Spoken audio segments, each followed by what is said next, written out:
Yeah, yeah, yeah.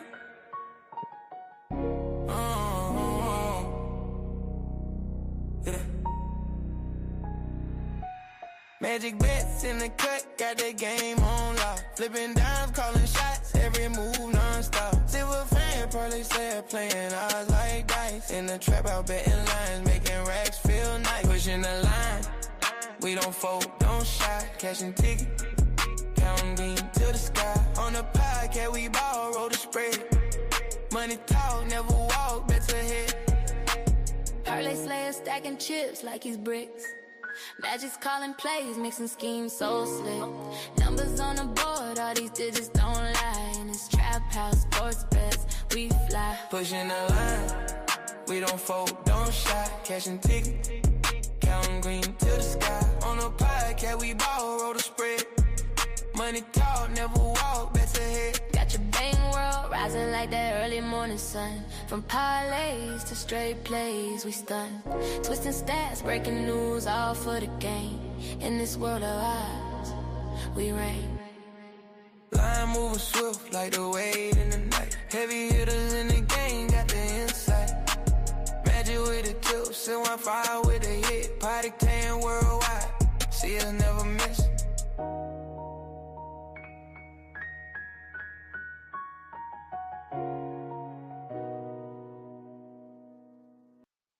What's up, everybody? Welcome back to another episode of Pushing the Line Sports. That guy over there, that's Mike B, aka 61 Parlay Slayer, and I was waiting for the cheers to come through, but he ain't on his job. I'm reading the comments. I didn't have no booze come through on me, so I don't know what's going on with the show. It feels a little off. I don't boo you no more. I know. Hey, it's part of what we do though. I'm gonna chill on booing you, man. I'm gonna give you a chance to be nice. Hey man, I'm hard on my friends. I'm harder on them than I am anybody else. Hey, it ain't nothing wrong with it. But good day to y'all, man. Happy. Let me get on my job. It's National Croissant Day, hack, I wish I had known. I should would have went and got one. for people who like croissants. And the reason I didn't boo you, also, it's National Escape Day. So it's escaping from all the craziness that has happened in January before we go over into February. And it has been a lot of crazy shit that has went on in the month of February to start the year off Month of good December. and bad. So for y'all, for those that don't know, we just uh crazily Tennessee, especially Nashville, got hit with a bad ice storm, and we still got people out. Some viewers of ours, they still got power out. Uh, and yes, a lot of them might get choked out if some people see them in public, but I'm Oh, gonna assume they speaking doing their best. speaking of NES, for those of you who don't know, it's National Electric Service. I know a lot of our viewers are local, but it's National Electric Service. Somebody went down there and broke into some of their cars and ended up stealing 3 pistols. See, I ain't even know that. That's crazy. Yeah, I read that today. That's not gonna get your lights turned on no faster. Not at all. But other than that, man, of course, the crazy, unnecessary shit going on in Minnesota, the weather. It's just been a bunch of stuff, man. So we do this show as an escape from the BS that's going on in the world. So welcome to the show, y'all. What's up, Shy? Hey, how y'all doing tonight?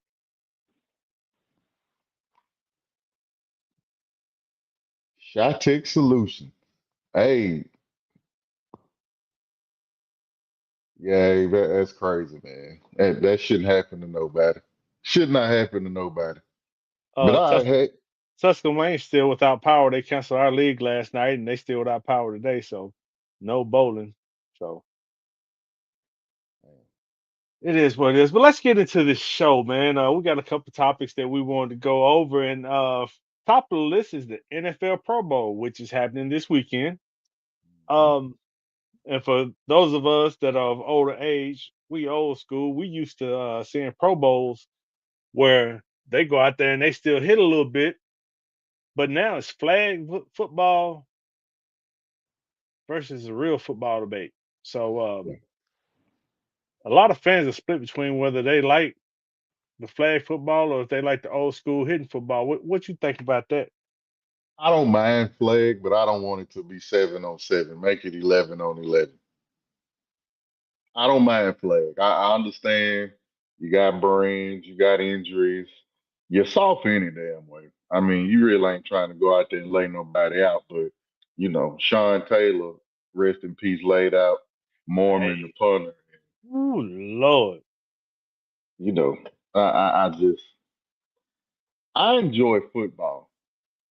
I enjoy football. Make it genuine. You can play the game and not hit to hurt.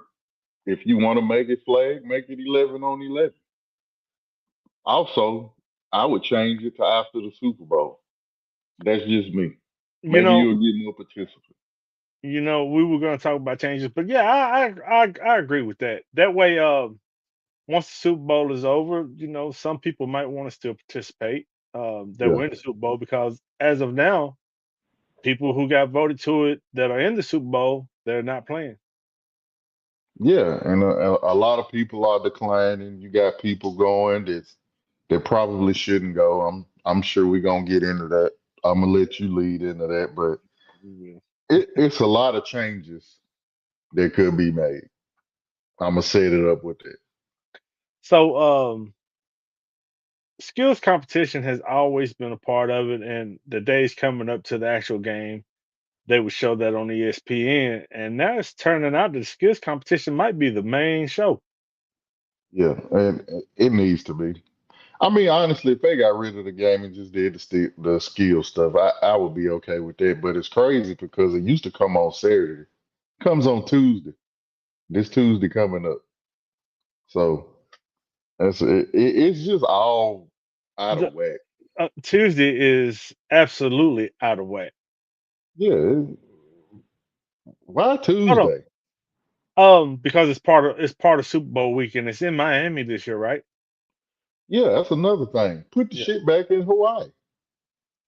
That was on the list to talk about too. But since we own it, yeah, Hawaii was a destination place for a lot of people. So a lot of people who may have not been actually playing in the game or may have not been getting any kind of burn, but were on the roster, they Mhm. would go just for the vacation with their family. Yeah, if you've ever listened to older players, especially from the 90s, early 90s, they would talk about they would play in the game because the NFL wasn't making money as they're making right now, but they would pay for like the player and a certain number of family members to come to Hawaii and experience the game. It would get the crowd up, and it was revenue for the NFL. But now, it's just I just don't like it, man. This and the All Star game, like it really bothers me. Baseball, the home run derby is still good. I don't like how they do the timer, but it's still good. The stars still play for the most part. The All Star game was good this year in baseball, but NFL and NBA players, man, I just don't. I don't understand why the lack of effort. So Sha said it should be before the playoffs and then give them a week break before playoffs. Now I'm gonna tell you the reason they will not do it before the playoffs Ain't is for do the it for the simple playoffs, man. simple fact of injury risk. The Players Association, they will never approve that. Yeah, you definitely can't do it before the playoffs. Somebody might get hurt and that'd be the end. They probably never do the Pro Bowl again. Yeah. And with the current format and with it not being a necessarily destination place, a lot of superstars opt out. I haven't looked into any particular names, but have you For the Pro Bowl, that's opted out? Trevor Lawrence did. I mean, as far as playing, no, but I did see today Joe Flacco is going to be a Pro Bowler. Of course, they made the big deal out of Shador Sanders being a Pro Bowler, but Hey, While we on Shador Sanders, let's talk about it. How do you feel? How do you feel about it? No, pause that. Pause that. Pause that. He played 8 games, right? hmm He played well. Now I've seen where people want to talk about he don't deserve to go, this and that. Um, Remember Tyler Huntley went after only playing 6 games, yeah. and he And was a then back. he He got was a paid backup. for going. Yeah, He got paid for going. So didn't nobody good care for about that. Shador. Yeah, exactly. Good for Shador for going. Because now when you go for this first extension or this first contract that you're gonna get, you're a Pro Bowl quarterback. So good for him. Now, do he deserve to go? Absolutely. Now he threw more interceptions and touchdowns. His team was awful. No, he don't deserve to go. But this is what you're going to get once you do this. And I don't mean to tie this over to the NBA, but I understand it. The 65 game minimum to be able for all NBA and the contract incentives and all that. But you're gonna get an all NBA first team that's probably not gonna have Jokic, may not have Luca, it may not have Giannis because Giannis just got hurt again. So he's definitely not gonna be on there. So you're not gonna have the best players representing you. So you're gonna have to pay. Dylan Brooks may get an all NBA first team this year. And it's not to say that he's a bad player, but Dylan Brooks ain't better than no goddamn Giannis Antetokounmpo. But the way he playing with the lack of other players around him, he might actually deserve it. He right now he does. Jalen Brown deserves to be MVP right now. He's I eligible, and the way he's playing, he may be the front runner because he plays. I can agree with that. So with Shador being there, that kind of leads into my next thing. Bunch of mic'd up moments and viral clips. In Mhm. today's sports, your social media is a big thing. And a lot of these athletes are making extra money off their social media and the advertisements and the endorsement deals that's tied to their social media. So this week at the Pro Bowl, you're probably going to see a lot of mic'd up and viral moments. Which is fine. Which is fine. Do that. Put the patches on their jersey. Whatever they represent, put it on their jersey. It's the Pro Bowl. Let them have that to maximize their brand if it gets them to play more. Perfectly fine with that. I don't mind that. I actually like Mike Duck. Yeah. So something else that they normally don't do during the regular season, except for maybe 1 or 2 games, due to uniform rules, is you'll see a lot of custom cleats and stuff with the uniforms too. Yeah. Who you think gonna end up having the dopest cleats? I have to actually go see who's in there. Last year, a bunch of them wore the mismatched Kobe cleats. And Kobe's my guy. They had the red reverse Grinch and the green Grinch on. And that was dope as hell. Jamar Chase usually does well. He does. Um, Malik Neighbors, he's out. I don't know if Jalen Hurts is playing, but Jalen Hurts and Dak, they have Jordan contracts. So it'd be dope to see what they will. Think we might see some custom Dion's. Yeah, definitely some custom Dion's. That'll be dope, especially from Shador. Yep, Shador, he said he's not gonna wear nothing but his dad's shoes. So Dion did make a Instagram post with a whole bunch of different color Dion's coming out. So that'll be dope to see what he has on. Stuff like Jameer, that I like. Jameer Gibbs ought to do something to do with Sonic and Knuckles. Yep. Yep. I got something for you too at the end of the show. Oh shit! You always got Something something. It's something I seen, man. It was a surprise. I wasn't looking for it or nothing like that, but I think it's gonna be dope. I really do. So, do you think that with this situation with Shadur going, do you think this is going to open up the door for younger potential future All Stars to go to the Pro Bowl to show who they are and advertise themselves? I think maybe you could do something like the NBA does, where it's Rapid the stars.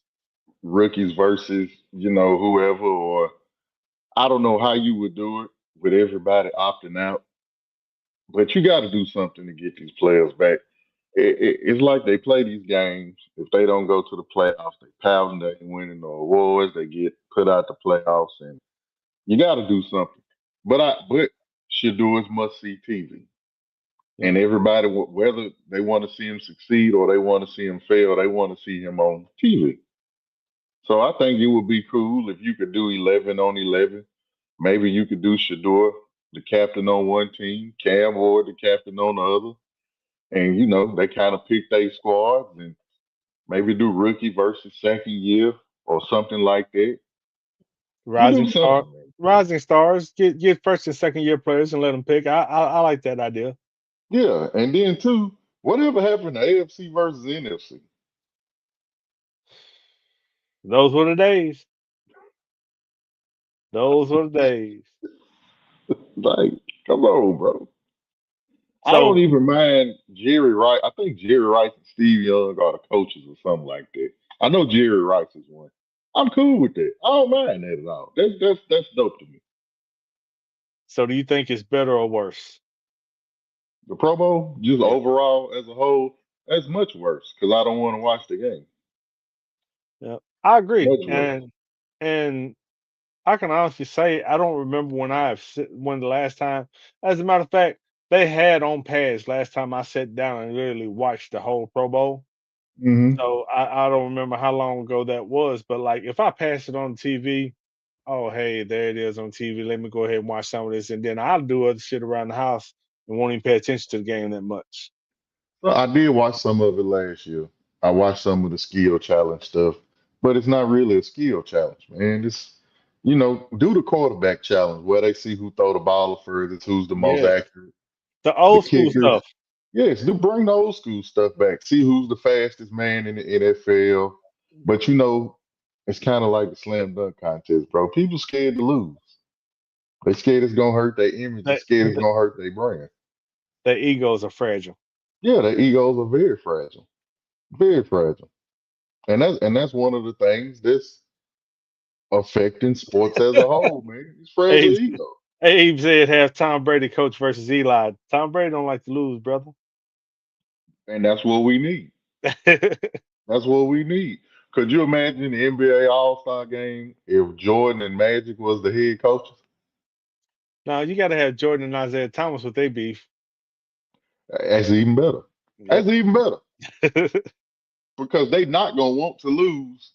And the greats, regardless of even me and you when we playing the game, if you're a competitor, something is gonna click to where you gonna just be like, it's time to go. It's go time. I don't want to lose to him. I don't like him. Whatever it is, whatever edge you got, it's borderline maniacal. But that's what you need. That's what you need. That's what this generation is missing to me. It definitely is.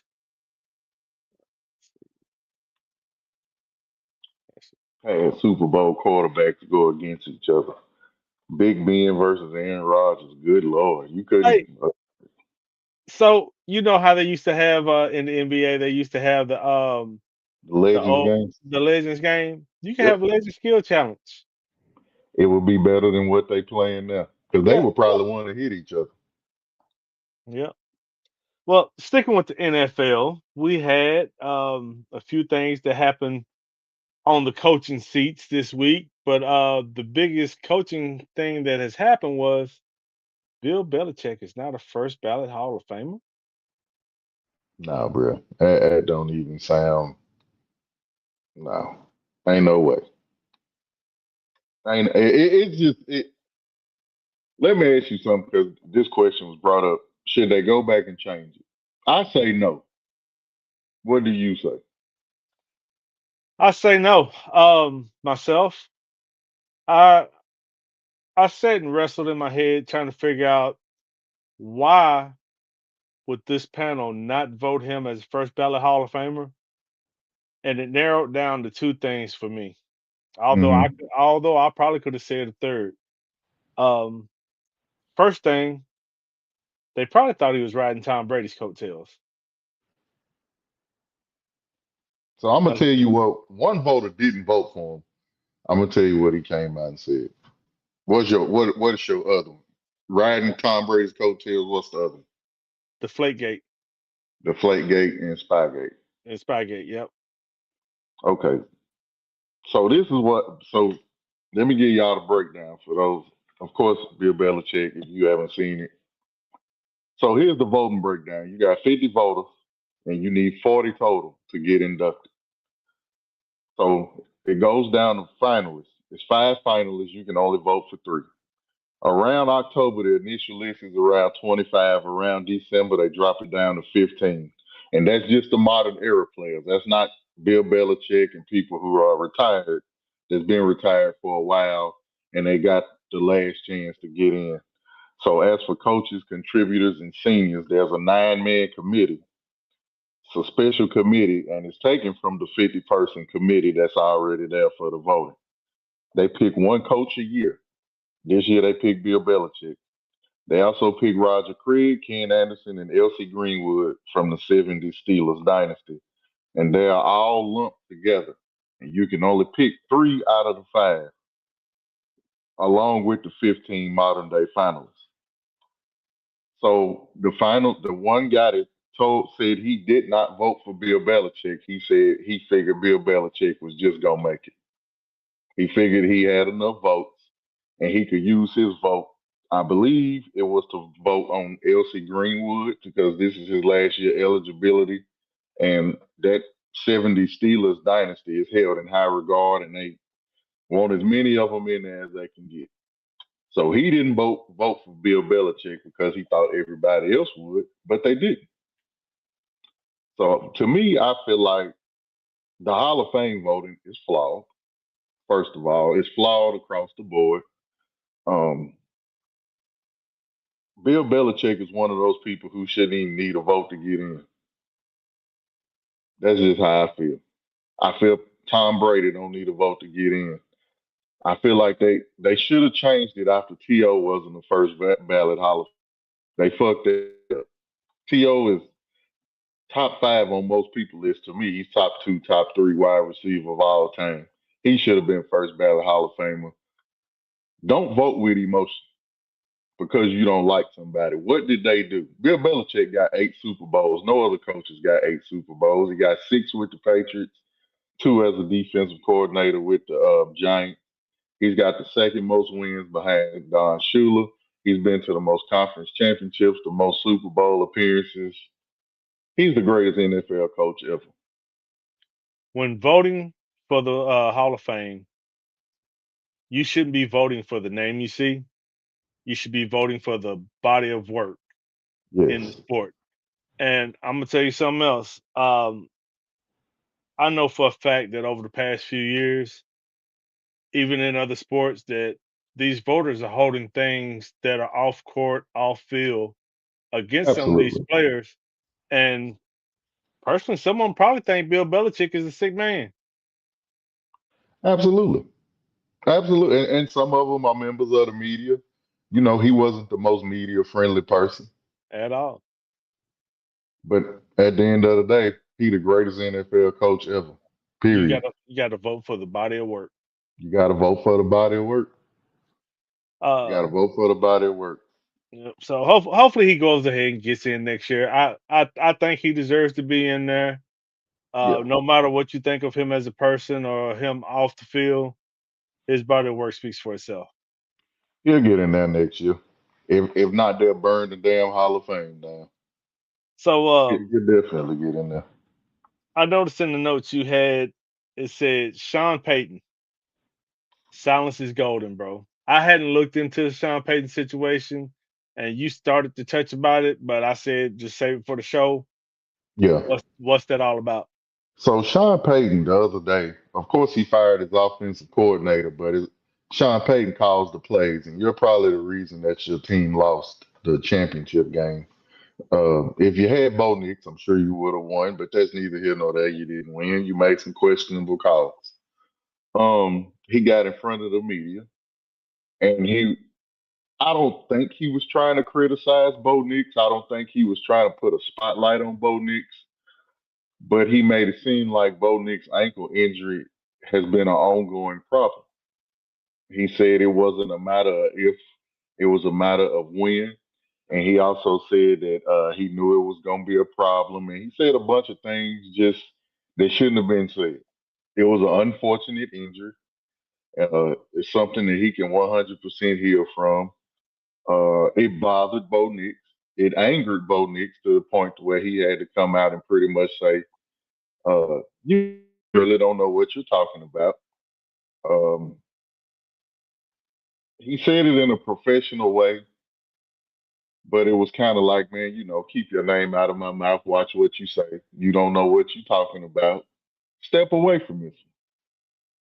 Sean Payton is he's getting a bad reputation as a coach, man. And in this day and age, we was talking about egos earlier. You don't want to get on the bad side of players because first of all, they won't come play for you. When it's time to sign a contract, they'll leave you and go somewhere else where they feel welcome. So you need to change diva. Whatever this is that you got going on, man, you need to change it. Because for one, you should have never said it no way. What was the point? You could have just said, "That's my guy. He needs to rest up. When he get better, we'll go back to work and run it back again." That's all you had to say. The shit with Russell Wilson last year was unnecessary. How you handled the situation, it's just becoming too much, man. So a lot of us are gamers, and I know sometimes we do franchise or my career mode or whatever you want to call it in whatever game it is. And they have it now where you get media appearances, and then what you say reflects how either the fans or the coaching staff or your teammate chemistry. That's Yep. exactly what's going on right now. Sean Payton is messing up his team chemistry right now. He pushing the wrong damn button every time. Every time, it's like he can't read and he just pushed the button to get through it. Yep. Mm, It's crazy, man. It's crazy. He got to do better. He just got to do better. It wasn't that big of a story. Hopefully, it dies here, and that's yeah, just the end of it. So we'll see. We yeah. will see. Ownership needs to call a meeting immediately, and they need to start doing some repairing. Yep. So we had a few more coaching changes this week. First Yeah. first on the list is Todd Monken, and I'm gonna touch on him a little bit. Oh, pause. Golly. I'm gonna. Yes, sir. Oh Lord. Yes, I'm, sir. I'm, I'm gonna touch on the subject a little bit. Okay. Mhm. So he is a longtime offensive architect. He's not a CEO type motivator. His background spans NFL and elite college programs, and he's known for modern, aggressive passing concepts and adaptability. His offensive identity is spread based, tempo flexible. He can speed it up, slow it down. It's mismatch driven, Yep. especially through slot receivers, tight ends, running backs in the passing game. Um, and he's not married to one system. He builds around what the quarterback does best. Um, Hmm. in the NFL, he's done a good job with Lamar Jackson. He's done a good job with that offense that they had in Baltimore. Yep. He was the architect of Georgia's offense when they won a few championships. Also, he was the offensive coordinator at Georgia when they offered Shedeur Sanders. He was also the offensive coordinator at Baltimore last year when Baltimore wanted to draft Shedeur Sanders, but Shedeur Sanders said he didn't want to go to Baltimore. When I Yep. first looked at this coaching hire, I liked it, but I didn't like it as much as I like it now. So all of these coaching hires that I did the positives and I did the negatives. Seeing how he greeted Shador today should have been like a warm grandmama hug for Shador because it seems like he wants to build something with Shador. That's what that seemed like. It was genuine, and Shador kind of exhaled and let's go to work. So my positives about Todd Monken is he simplifies reads for quarterbacks. He creates formations and condenses field concepts, which means the skilled players they stay closer to the line of line of scrimmage within the tackle box rather than being spread out, which is good for the red zone because it helps Lamar, and you've seen that put on display. One of the negatives about Todd Monken is he's abandoned the run game, and the Baltimore Ravens' red zone consistency it dropped from his first year to his last. First year they was in the top 10. Second year they was number one. This last season they was near the bottom. Now that could be because of the lack of giving the ball to Derrick Henry, which he got maligned for. It could also be because Lamar was banged up this season. I'm not gonna knock it. I'm really not. I hope that he comes in here and he just helps Shador. It seems to me like they moving on with Shador. He's going to be the franchise quarterback. That's what it seems like. But the first thing of business that they got to do, somebody need to sit down with Myles Garrett, and they need to figure out if he want to be there or not. He been putting out some cryptic messages, not necessarily messages, but pictures. Also, your longtime defensive coordinator, he won't out because he wanted the head coaching job, Jim Schwartz. He won't out. He's not happy about it. And I'm pretty sure you're going to need a defensive coordinator for this upcoming season. So those are two things of business three things you got to do. Then on top of that, Deshaun Watson comes back next year. That's still hanging over your head. What are you going to do about that? So they got a lot to fix. I'm gonna go ahead. I'm gonna go ahead and tell you right now. Todd Monken's gonna go with Shador Sanders. I think he wants to. He will. Like you said, he wanted to draft Shador, and so yeah, I think Shador is his guy. You cannot tell me that he went and took that job without discussing with ownership or management how he could handle that situation before it even gets there. Absolutely, because everybody else turned this job down. A whole lot of people. Now, I'll tell you, with this job, the way they were doing interviews and the process with it, it Mm-hmm. was data driven. So they did a lot of analytics on the coaches, their personalities. They gave them homework assignments to even get to a second interview. If you didn't Yep, complete the homework assignment, you didn't get a second interview. yep, absolutely. That is complete facts. And really, if you look at how Cleveland is structured, this division is wide open. We don't know what Baltimore is going to look like next year.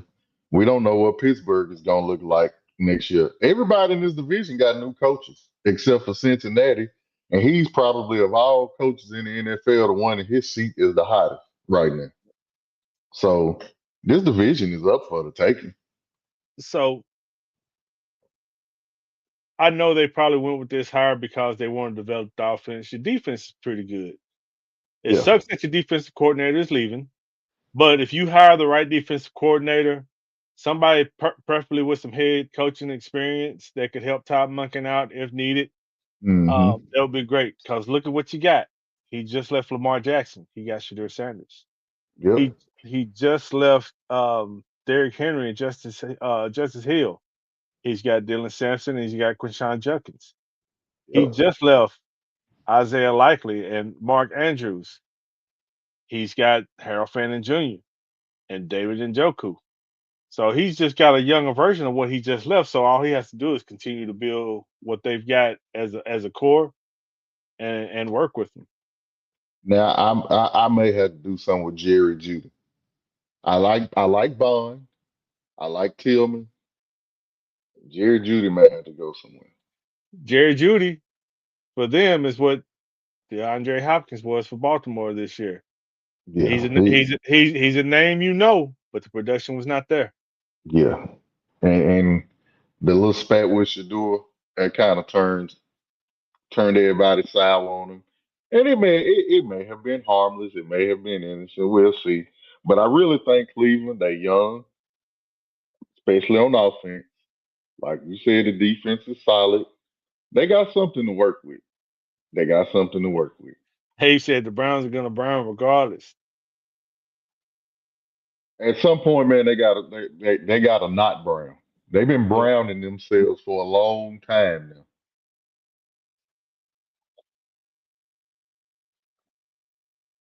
they definitely have. Um, overall, I like to hire it. We'll see how it goes. Next up, Yeah. the Bills hired Joe Brady. So let me touch on this subject a little bit. Joe Brady, he is an offensive mind that's best known for his LSU 2019 historic offense. He had some pieces down there, Oh. and it was a show. Now, he ended up Whew. he ended up going to the Saints a little bit and helping them out, and then Mhm. he ended up with um, he went to the Panthers for a little while, and then left the Panthers, went to the Bills. Um, Yep. so he's already familiar with this roster. He's done a pretty good job with the offense. He's helped James Cook get over the hump that he was on. They actually had a running game this past year. Uh, he's done a good job with Josh Allen, and this anything eats everybody eats offense, but they're missing some pieces. They got they got to get Josh Allen some help, and I know people are tired of hearing it, but they have drafted people, they have signed people that they thought were going to help, and they just have not done the job. It does give familiarity in the room. Um, Same concepts, fresh mindset. Let's say they get Josh Allen some help. He's already had help, but let's say he gets some help and they still lose. Then what? You got a 3-year window to win a Super Bowl, or you out before you finish your 5-year contract. That's what. Because it's like at this point, what kind of help does he need? When you had an All Pro receiver, you still didn't make it. Now this time, and A just asked a perfect question. I was just about to ask that question. Abe, that is the perfect question. We rave and rave and rave about Josh Allen and how great he is, and he is a great quarterback. But is he really what we say he is? And I keep harping on this because somebody's gonna come in these comments and they're gonna tell me I'm an idiot and I'm crazy, just like when I said about Sean McDermott might get fired. And because everybody loves Josh Allen, he's a likable guy. But at the end of the day, he does play great in these playoff games, but Josh Allen makes a lot of ill-timed mistakes. And Physic- Sean McDermott did not deserve to get fired. They lost the game against Denver because Josh Allen had a sucky ass game. That's just the truth. Physical attributes are there, regular season stats are there, playoff stats are there. Crucial playoff moments, it's like a mental lapse is there. Yes, we can sit here and we can go and we can say everything. Stephon Diggs left Buffalo and went to the Super Bowl. Now everybody that's gonna come on here and you gonna defend Josh Allen, that's perfectly fine. And if you're a Bills fan, you really thought they was trading Stephon Diggs away and he was finna go into the depths and go somewhere and retire. This man about to play in the Super Bowl. But Josh Allen has not been to a Super Bowl yet and may not ever get to one. And regardless of what we say, this was your best chance to get there. And I really thought after you beat Jacksonville, I really honestly thought you was gonna get there. So here's my thing with Joe Brady. Do I feel like he's the best head coaching candidate out there? No. Not necessarily. Do I think he's a really good offensive coordinator and still a hot name? Yes, I do. I think he got this job because they didn't want him to leave the building. They knew if they hired another head coach, he was not going to stay as the offensive coordinator. Um, Josh Allen's window is small. They've got to try to get him Super Bowl, so they figured they'd go ahead and keep Joe Brady in that building, keep some continuity, and just get another defense coordinator and try to fix that part of it. I'm gonna add to that. I think they hired him as a small incentive because they know they fucked up getting rid of Sean McDermott. And this was just the closest thing they could do to rectify the situation that they had already fucked up. And I do commend Joe Brady for coming out and having Keon Coleman's back. It had to be done. This Yep. He's a man, but we gonna call him a kid because So, we further along in age. Keon Coleman can still be a great wide receiver, but so we you can't get as an owner and a GM or as an owner you can't. Come on, man, this dude is in his second year. in these talks about the coaching carousel, one key thing keeps coming up with some of these firings and hirings is bad ownership. The Bills ownership is turning into one of those teams that's starting to sound like bad ownership. Yes, The Pagula and family. Abe asks, is it? Abe, I would not trade Josh Allen. I just think Josh Allen is in a category. We're putting Josh Allen in a category. I'm not sure he deserves praise, but I don't think he deserves as much as we give him. And I think a lot of Josh Allen praise come from, man, we got to figure out a way to decipher between fantasy and reality. If you play fantasy football, Josh Allen is probably the best player you can get on your team, period, top to bottom. He goes high. If he's on your team, more than likely you're going to win. And if somebody throws for 300 yards in the game, more than likely you're going to win that game, but it's fantasy.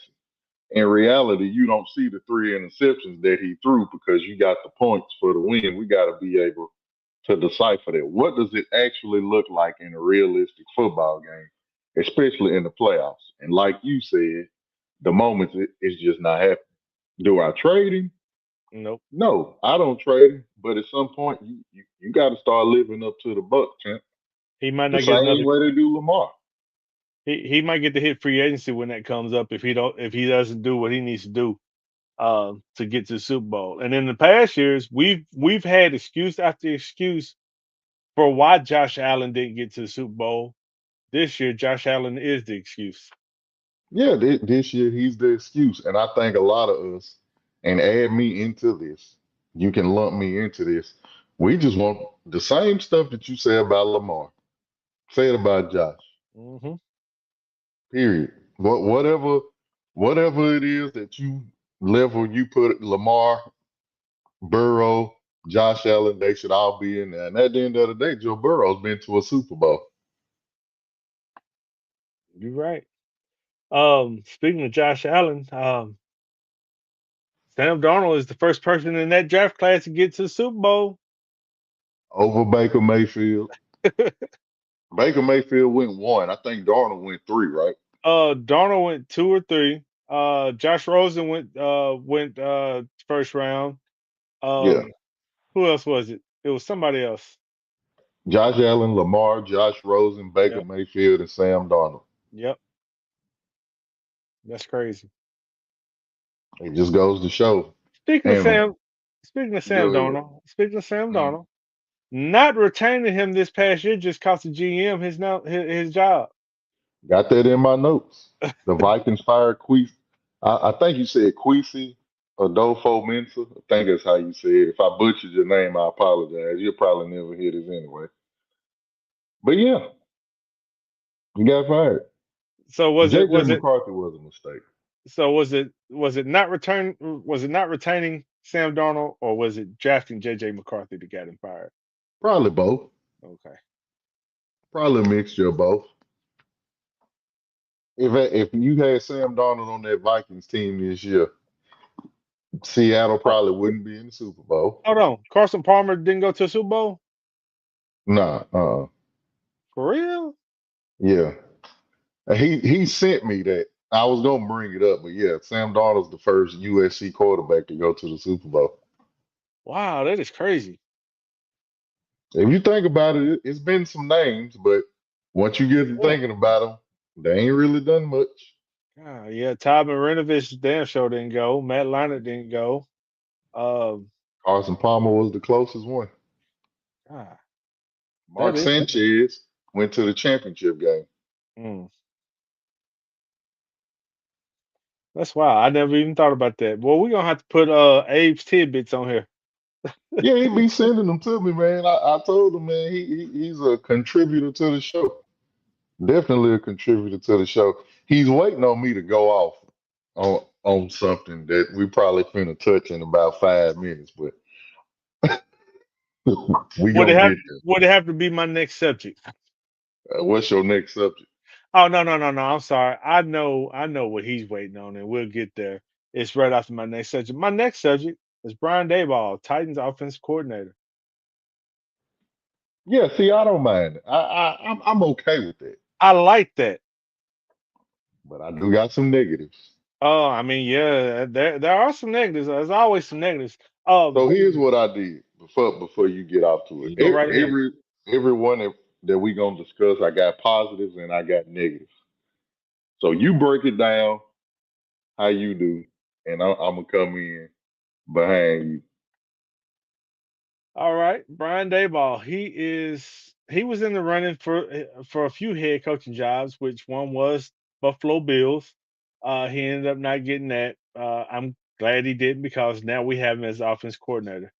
He is a quarterback builder. He's done a good job with Josh Allen whenever he had him. He's done a good job with Jackson Dart this past year. He did a good job with Tommy DeVito. I don't know where the last was with Daniel Jones, but Daniel Jones went off and he went the ball at Indianapolis. I guess it just didn't mix at the Giants because they didn't protect him. Um, it's going to be multiple formations. It's going to be heavy motion. He's going to have some spread concepts, play actions layered in. Going to have a run game. Um, he's going to tailor things around Cam Ward's strengths, which is what I really like. But there are some negatives. I'm gonna let you touch on your negatives, and I'm gonna agree or disagree.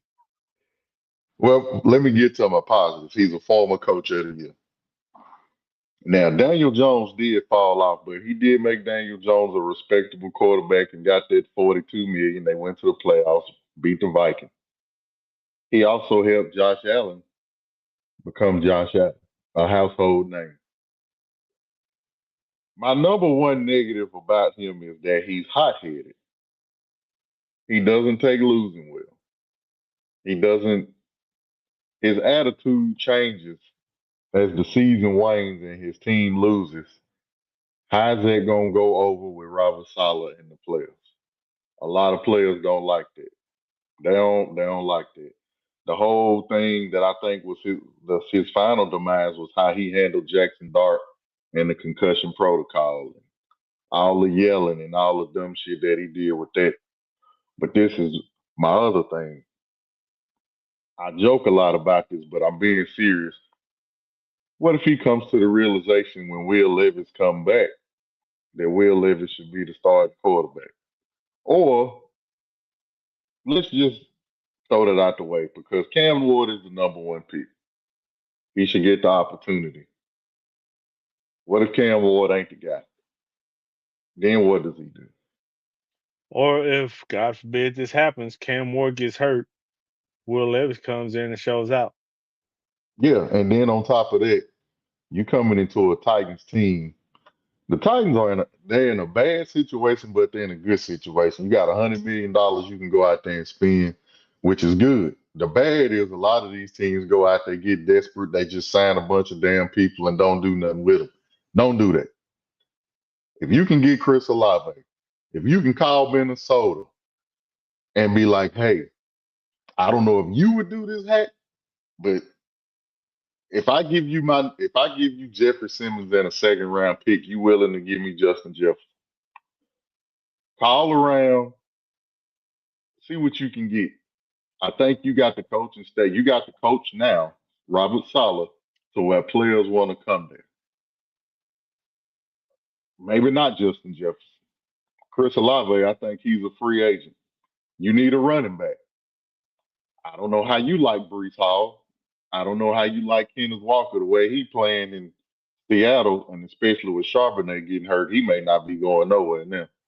But you got some good running back names coming up. I've heard somebody throw out Kyle Pitts coming to Tennessee would be a good fit for y'all. Don't go out and do a bunch of dumb shit and hire people past their prime just for a name. Don't go get DeAndre Hopkins and sign him to a 1-year deal. Don't do that. You got a young quarterback, build around it. I'm not even opposed to the 1-year deals like that. I'm Just take a opposed to chance. I'm not opposed to it as a filler. Okay, we didn't get the guy that we wanted in free agency, but we need some depth at that at and experience in the locker room. Let's go ahead and give this guy a 1 year deal. I'm cool with that. What I really don't like is you have all this money to spend in free agency. Just because you have it doesn't mean you have to spend it. Make Yes, sure that the deal makes sense. absolutely. And John Robinson was bad about going out and spending money that we wasn't going to have 2 years down the road. Your salary cap has to be managed not only for this year's signings, but you have to look at your future years of where you're going to fall in the salary cap bracket, and know that you've managed it the correct way, so you can still sign free agents later on down the road. Yep. I tell you, trade I would like for the Titans to make. Go get Max Crosby from the Raiders. Get you a pass rush. Here's the problem with that. I don't think they're going to do that for the simple fact it's going to cost a lot of money. We've already got a lot of money tied up in Jeffrey Simmons. We're going to have some money tied up in Tavondre Sweat. They probably will go out and draft Ruben Bain Jr., which that does What make some pick you sense. got? 3? 3. He'll still be there. If he's there, I could see them making that pick, but I'm not opposed to trading down. We need more than just the edge rusher. I mean, you need everything. Yep. Be smart But about it. Max Crosby would make a difference with Jeffrey Simmons. Man, hey, I catch Max Crosby at the cigar bar. What you smoking on today, sir? I think we'll save that for another show. But that's one of my favorite players. Max Crosby, a dog. Yeah, He changes the locker room. he does. He changes the locker room. But overall, I like what the Titans have done with this coaching staff. We rag on the Titans a lot. It's the hometown team. You don't want them to suck. We about to have a new dome, a new stadium, whatever it is. I do hope Cam Ward does good. I like Cam Ward as a person. Do I think he's a great quarterback? I've said it before. No, and it don't help that as soon as you leave Miami, they go to the national championship. That's neither here nor there. But it's gonna be interesting. Y'all got a hell of an off season ahead of you. We You do. got a new coach, you got a new offensive coordinator, you got the third pick in the draft, you got the most cap money to spend. So y'all got a hell of an off season. I'm Got a hell of an off season. I want to be optimistic, but I'm going to be cautiously optimistic because I need to see that Amy is keeping her hands off of things. I need to see that Chad Brinker is keeping his hands off of things, and I need to see that they're letting Mike Borgonzi run this roster, run this salary cap, and all that stuff like he needs to do. Um, Kind of like they did in Kansas City for a while. But Kansas City salaries are out of hand right now, and they're about to Yep. have the most. They're about to have the most salary cap right now total. They Yep. over. Yep. And we'll do we'll get into that. We got these coaching hires. We almost an hour in. Uh, hey, all right. The We next did one. say we may go off. We may go off. It's Friday. We ain't got shit going on. It's cold. This We is the did. one that What? he What? thinks What? I'm gonna go off Oh, on. I skipped over this one and totally missed it. Yeah, you did. Mike McCarthy Going to the Steelers. going to the Steelers. This is not the typical Pittsburgh Steelers type of hire. Mm-mm. Do I think it's Also, let do me I think add it's to good? it. We'll just No, do you the go ahead. whole No, you thing. go ahead. Go ahead. They hired Patrick Graham from the Raiders to be their defensive coordinator too. So we'll just lump them all in there together. So what do you think? Um, the Steelers over the years have hired somebody young that they can keep and watch grow. But right now, what the way their roster is currently constructed, they need a quarterback. If they get a quarterback, they could be in win now mode. Yep. Positives. Super Bowl winning coach. Multiple top 10 scoring offenses and yards per play. Led Aaron Rodgers to his first MVP. Led Dak to the run up in MVP. Dak had his best years with Mike McCarthy. He had a good year this year, but Dak was smoking with Mike McCarthy. Negative. Since you've won that Super Bowl, you 5-9 in the postseason, questionable play calling, and you can rely way too much on the passing game. I think Pittsburgh. This is just me. I'm not a conspiracy theorist, but I try to observe shit that maybe others don't. I think this was a ploy to get Aaron Rodgers to come back for one more season. This is the problem with that. You need to blow this shit up and start over. Aaron Rodgers come back one year, not gonna get you the Super Bowl. The way you presently constructed right now, you're not going to the Super Bowl. Mike McCarthy ain't a leader of men like Mike Tomlin. I'm not saying they're gonna be good. I'm not saying that at all. But the way you voice yourself and the way you talk is gonna be different. Let Aaron Rodgers go. You drafted Will Howard. If you want to go young, you play him. He's a national championship quarterback. See what you got. Get you another receiver to put on the other side of DK. You got Kenneth Gainwell. You got Jalen Warren. The defense is aging. Cam Hayward, I guess he coming back. I would assume Highsmith and TJ Watt are coming back. Jalen Ramsey, Joey Porter Jr. Your defense is pretty good. You got to work on this offense. I agree with you about Aaron Rodgers needing to go ahead and sail off into the sunset. If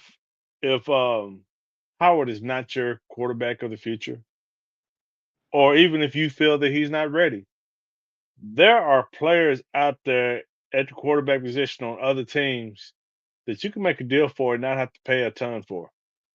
Yep. There are people on the trade block. Malik Willis. Yep, it is a few. I agree, but Malik Willis would be a decent one to at least give a try. Yep. I'm gonna leave it at that. But Pittsburgh, you could have drafted Shedeur. Could have. Just saying. Could have drafted him, and then you might still have Tomlin. You might still have Tomlin. I think we can move on from that. I think we got to move right on. But with this hire, I think what they did was they bought themselves a little time. They're only a few pieces away from being contenders again. They just have to make the right moves. And if they don't get it done in the next couple of years, although he's got a 5-year contract, if that hot coordinator comes along, that leaves them a window to go ahead and let him go and take on somebody new that they can grow with.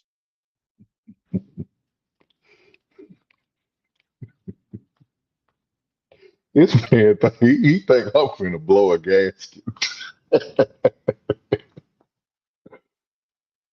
But yeah, I agree with you. Now the defensive coordinator hired Patrick Graham. Now that I don't know. His name was in the running for some of the head coaching jobs, but I mean the Raiders didn't do the greatest job this past year. Exactly. I don't. We'll wait and see on that one, Hank. I ain't got nothing for you on that one. Yeah, that one came in late. Flores is still out there. What is Sean McDermott? Is he offensive or defensive? Defensive coordinator. Why is he not getting no interviews? He runs more of a 4-3, and a lot of these teams have went to a 3-4. So you'd have to change a lot of your personnel. So I don't know why he's not getting any interviews for coordinator. If your pass defense is bad, Buffalo had the number one pass yardage anyway. Defense. They ever since he's been there, their defense has been pretty good. McDermott might have decided himself that I'm gonna take a year off. A lot of these coaches do themselves a service by taking a year off, getting that mental reset. They'll take a TV job, do some analyst stuff, and get back into the game, because as a head coach, you really looking at your following week. Who is your following week? As an analyst, you're looking at different teams every week and looking at two teams at the same time to get different concepts, and you might change up everything that you did mentally before and come back the next year and be a better coach. Give y'all a hot take. I'm just joking, but if this happened, I want a TV deal immediately. Sean McDermott gonna take a year off. He gonna come back and be the new head coach of the Jets just to get it Buffalo. That's a possibility because I don't know what's going on with the Jets right now. Aaron Glenn might not be there next year because everybody is gone already. He fired. In my notes, I pretty much put Jets fired pretty much whole staff. That Yeah, was the note. yeah. So whatever happens, if it don't happen this year, he's gone. He's gone. The Jets job will be open, and the Cincinnati job will be open. I can see Sean McDermott going to Cincinnati. Heck, Yep, it's possible. There's still two head coaching jobs open: the Cardinals and the Raiders. so I didn't put this in my notes, but I did see the Raiders are waiting for Seattle to be done with the season. Kubiak. Kubiak it's not set in stone. It's about 75-80% that he's going to be the head coach of the Raiders. Now I the can see that. Cardinals, I have no idea. Cardinals gonna have to throw a bag at somebody. That's another job nobody really wants right now. Mm-mm.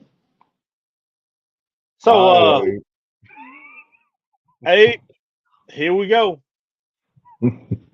The Philadelphia Eagles have hired offensive coordinator Sean Mannion. And they hired Josh Grizzard as their passing game coordinator. Let me give you the positive. The last quarterback coach. This is bad. And this is the positive that I got. By the way, the last quarterback coach that the Eagle hired who didn't call plays was Andy Reid. That's the best thing I can find. Sean Mannion. He played under Sean McVay. He played under Clint Kubiak. He played under Kevin Stefanski. He played under Kevin O'Connell. His negatives is he's never called plays. And you're coming somewhere where the media and the fans are expecting you to get them back to the Super Bowl. Not in 2 years, not in 3 years. They feel like we should have went this year. And we didn't get there, and they blaming the offensive coordinator. They egged his house. We got a star wide receiver who may or may not get traded. We don't know. That remains to be seen. And there's also a rumor flying around now that our defensive coordinator may be retiring. Don't know if that's true or not. Fangio might be retiring. Don't know if it's true or not, but it's a rumor. It's on 94 WIP. I think that's the Philly station, and a bunch of Philly beat writers have said the rumors are swirling around. So if they're swirling around, it's some truth to it somewhere. He may not go this year. Maybe he'll go after the season. Let me say this. I'm not mad at the hire because I don't even know what the hire is going to look like. That's all I got for you. I can't be mad because I don't know. But I will say this: if this offense doesn't look good, Nick, we're gonna be looking for a new head coach next season. And I think that was part of the reason that Sean Mannion was the hire. I honestly think a lot of experienced offense coordinators did not want to come into this situation knowing that they might not be there next year. Sean Yep. Mannion is going to be a safe hire. Either you're going to look like a genius for doing it, or when this coaching staff is gone next year, he goes with them and nobody remembers it even happened. Yep. I think that's it. I think that's just the bottom line of it. What I think they need to do, you sit down with AJ. That's first thing you got to do. Sit down with AJ. Do you want to be here or not? The cap hit, his ass may be there, whether he want to be there or not. That's a big ass. I think that's a $74 million cap hit or 47, whatever it is. It's a big ass cap hit. We don't have a lot of cap space to go out and get nobody. I think we got $10 million and that's it. We got Reed Blankenship. We got N'Kobe Dean. We got Brady Mann. We got Jaden Phillips. We got Fred Johnson. They're all free agents. We can't bring them all back. You can't. You can't bring them all back. So more than likely, at least 4 or 5 of them are gonna be gone. What you got to do, you got to get. One thing about Sean Mannion that's going to change about Jalen Hurts, he's going to play more under center. Yep. He's going to have to throw the ball across the middle. It will be some motion. It will be some play actions. It'll be a lot of bootlegs. Jalen Hurts is going to have to get mobile. Devontae Smith, if AJ Brown, if he's still in his offense, he'll get what he wants because he'll be moved a lot if that's what he wants. So we'll see. The biggest positive out of this, what I do see, whether AJ Brown is there or not, I think Devontae Smith is gonna be the wide receiver one on this team. Devontae Smith, and I'm not saying this as far as yards and being a guy. With AJ Brown, if AJ Brown does leave, Devontae Smith can be as equally good in his offense as JSN is in Seattle. He's that good. We'll see. We will see. The question marks is out. That's all I got for you.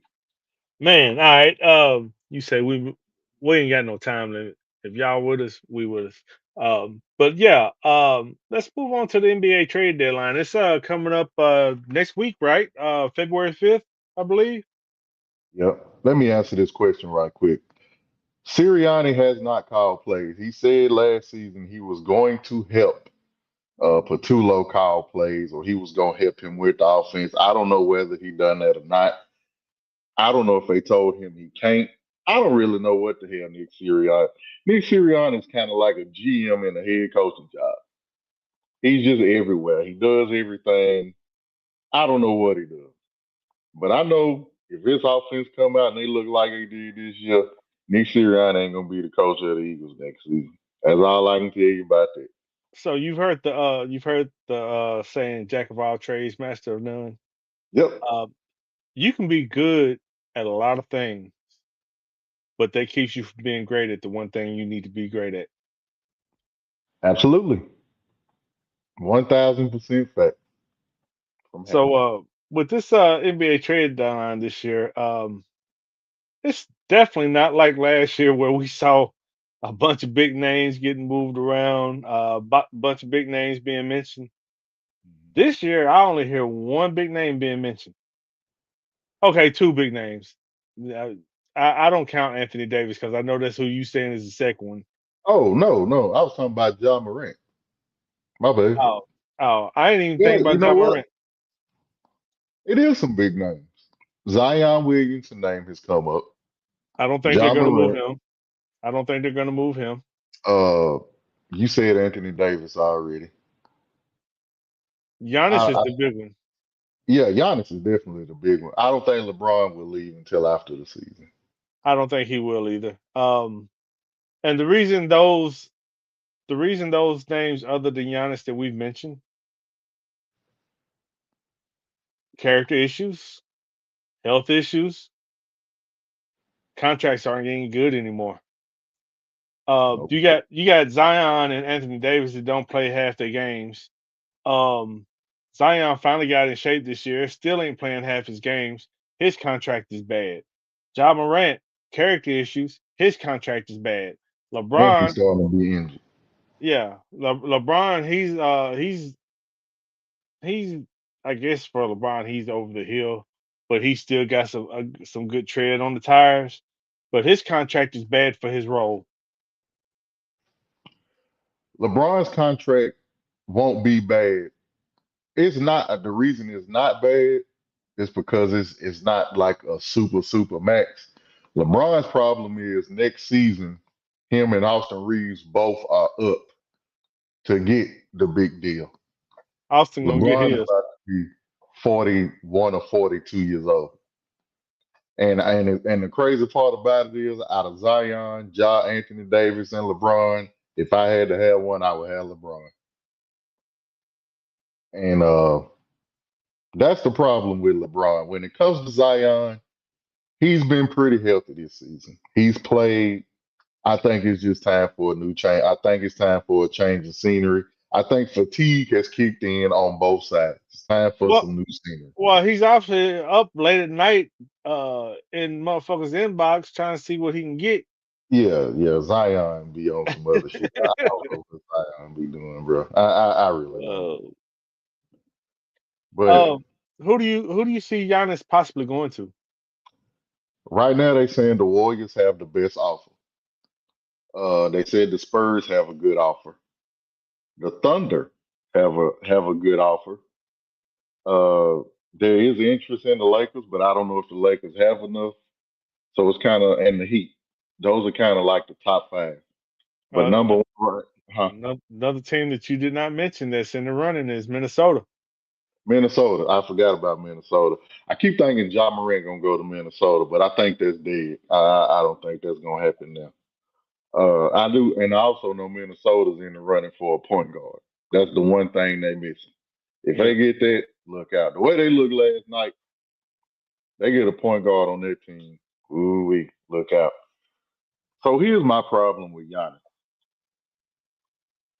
I really don't have a let me not, I don't have a problem with Giannis. Here's my problem with the Bucks overall, and I'm finna piss some people off. You fired Mike Budenholzer. He went 271 and 120 in the regular season. He went 39 and 26 in the playoffs. Giannis won his only championship with him in 2021. Okay, fine. You fire him, you go get Adrian Griffin. Adrian Griffin was doing a terrific job. They was 30 and 13. They had the second best record in the Eastern Conference. You fired him because of defense and team performance. Okay, fine. You go out and you get Doc Rivers. Here comes the problem. Doc Rivers is 79 and 72 in the regular season, and he has a 3-8 playoff record. You traded Drew Holiday. You traded Brook Lopez. You traded Dante DiVincenzo, and Chris Middleton injuries finally caught up to him. So now you in a rebuild. Giannis is frustrated. You brought in Dame Lillard. That didn't work. He tore his Achilles. He's back in Portland. So now Giannis is unhealthy. We gonna tie this all back into what we was talking about in the Pro Bowl, which is why we miss old sports.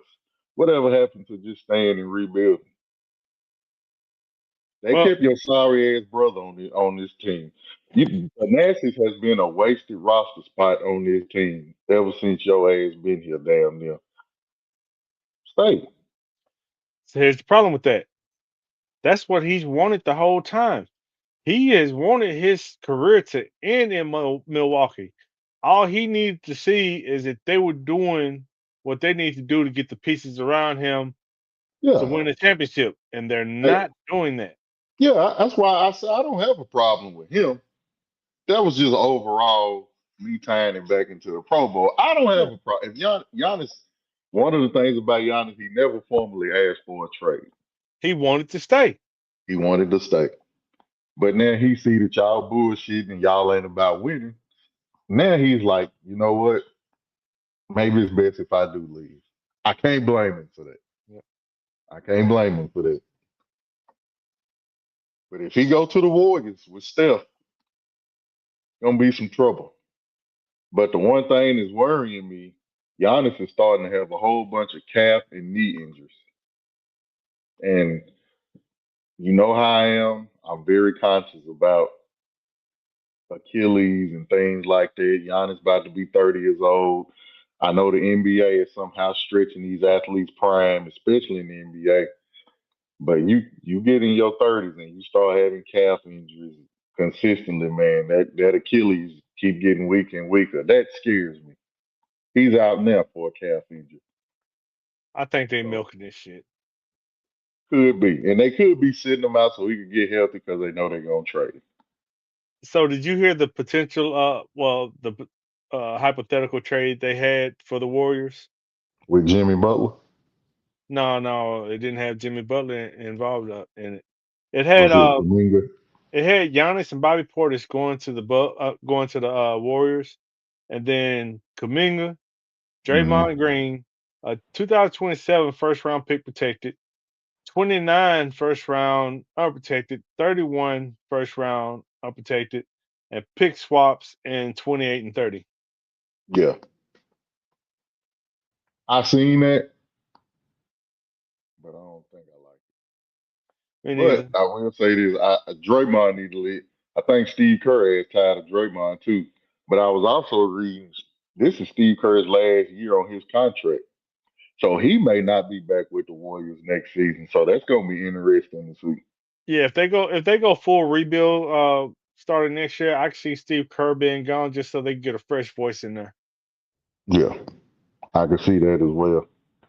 So it's gonna be interesting. The trade deadline is this coming up week. I believe February 4th or something, February 6th, Yeah, one of those. yeah, So we'll see. We'll see if something happens. I, yeah. we'll be I on here. I don't see it being a lot of big names moving this year like it was last year, but I can see Giannis being moved. It's just a question of where now. Yeah, and also Dalton Connect. He asked the Lakers to be traded, which I don't blame him. They don't play him. They don't, and I'm pretty sure he's been wanting to go since they traded his ass last year, and then the Yep. trade got rescinded. Mm-hmm. Don't make no sense not to play him. You need shooting. He can shoot. Yeah, I honestly think him and LeBron probably don't get along, so LeBron's making calls. Probably. It could be. Could be. So before we get out of this show, you had one more subject on here, and it had to do with wrestling. I did, man. It's because first of all, we got a jam-packed weekend in sports this weekend. You got NBA, you got college basketball. Spring training is 2 weeks away, by the way. I had to get that in there. For you hockey people, you got hockey. The Royal Rumble is coming on Saturday. Supposed to come on Sunday. It came on Sunday when we was growing up, and now pay-per-views on Saturday. The Royal Rumble is Saturday. It's just random. What do you remember most about the Royal Rumble from when you was growing up as a kid? You know, it it took some wrecking my brain to really remember um anything Rumble specific because I mean I was a wrestling fan as a kid, and I'd say the early 2000s is when I started growing out of not really watching wrestling. But for Same. me, it was two things that stuck out in my mind um, that were really significant in the Royal Rumble.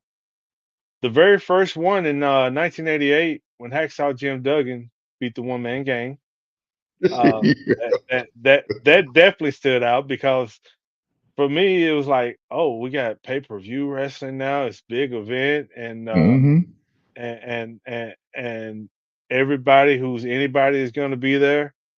And then another one for me was when Shawn Michaels started out as the first one in the ring and the last one in the ring. Yep. That's funny you say that. Ric Flair was one of mine because I think he was third and he made it all the way. He did. He He won the did. Royal Rumble. Uh, And he Brock Le- Brock Lesnar Yep. eliminated 13 people himself in a match. Yep. Yeah, see that go. Hey, yep. Ric Flair was the one for me too. Hey, he won the title. He came over from WCW. He kept saying he was the real world champion. It was that one, and it was the one I recently just watched it. They just put all the old WWE stuff back on Netflix. Um, Seeing Vince McMahon and Stone Cold, that war they had for that year or two, man, it was crazy. Seeing Vince McMahon win the Royal Rumble after he got his ass whooped was just hilarious. Yeah, I actually did not watch that one, but yeah, I can see how that would be a good one. Um, you know, with wrestling, you say I know you joke a lot about me being negative, and sometimes it's warranted. I'm gonna be negative for a second. Wrestling was ruined for me when I found out my childhood hero was a fucking racist. Hogan, Yes. yeah, yeah. May he rest in peace, but he was a horrible human being. I didn't like that either. Hogan was supposed to be the American hero, and then now when I look back on it, if I had known what I known then, I definitely wouldn't have been a fan of him. Mm-mm. Nope. And it's crazy because whether it was real or fake, a lot of wrestlers and announcers back then they didn't like him. I don't know So, if that was why, but they didn't like him. have you ever been to a wrestling event? Yeah. Yep. What was your first wrestling event? It wasn't a pay per view. It was like a house show, and Stone Cold came out, and the crowd just went absolutely insane. I think it was maybe 96, 97, because I remember Stone Cold coming. Two things I remember, and I don't know why I remember this other one. I remember Stone Cold coming out and the crowd going crazy, and I remember Prince Albert because he wore that little thing and he was just hairy as hell. Like he had hair all over his body. It was just weird. I remember him. Um, so my very first wrestling event, I was younger than 10. I don't remember the exact age. My godmother lived in Memphis. She worked at the University of Memphis, and we would go. Me and my god sister, we would go down there for a week every summer or every other summer, just to spend time with her. And Hmm. she took me to a wrestling event. It was I believe it was called the CWA then, or maybe it was the AWA, Mid South Wrestling or whatever it was they had in Memphis that came on Saturday mornings. Yep. They had a big event on a Saturday night, and one of my favorite wrestlers back then was in the match. It was Brickhouse Brown. You remember You him? went way back with that. Later on in life, everything came full circle. I'm at a club called Zodiacs right there next to Hooters on Harding Place. I remember Brickhouse Brown in that party, and I kicked it with him all night. that. Hey You probably was on top of the world. man, having a You good know what? old That is time. dope though, man. That's dope. Like that is dope. I just wanted to throw that in. It's a good sports weekend. Like Abe said, UFC 325 is on this weekend. Oh, Uh, Shakur Alcaraz, Stevenson. yeah, I got that Teofimo Lopez versus Shakur Stevenson, and Alcaraz versus Novak Djokovic in tennis. Um, Alcaraz is trying to get a career Grand Slam. This is the only event he has not won. did you watch the match today? The 5.5 hours Yeah, or the Joker. he's got leg issues right now. Yeah, and that's not gonna be good. Djokovic, if he win this one, he got the most all time. Yep. So great sports weekend, man. It's a great sports weekend. Ladies and gentlemen, I tore up FanDuel yesterday. I hit a small lotto. It was plus 5,300 yesterday. So of course it was NBA. Then I hit another one Fan plus 1,300. So I had a good night last night. So whoever I sent that to, you welcome. Enjoy the money that you made. Man, FanDuel loving me right now because they're taking everything I got. I'm trying to get some of it back. Oh yeah, I just might need to take a day or two off and then get back to it. That usually helps my reset. But you know, we're a little bit over an hour. Oh, almost an hour and a half. A good show. Yep. For those of you who play Call of Duty, get on there. Find me, T Magic 615, or find him, Glock Holiday 83. We're about to go on there and shoot up some people. That's where I'm headed. Love y'all. See y'all next week. We do have a few good shows that we have planned coming up. We think you will like the themes. We will hold off on telling you the theme soon. But see you then. Gone, matey, gone, matey, gone, matey, gone. Yeah, yeah, yeah.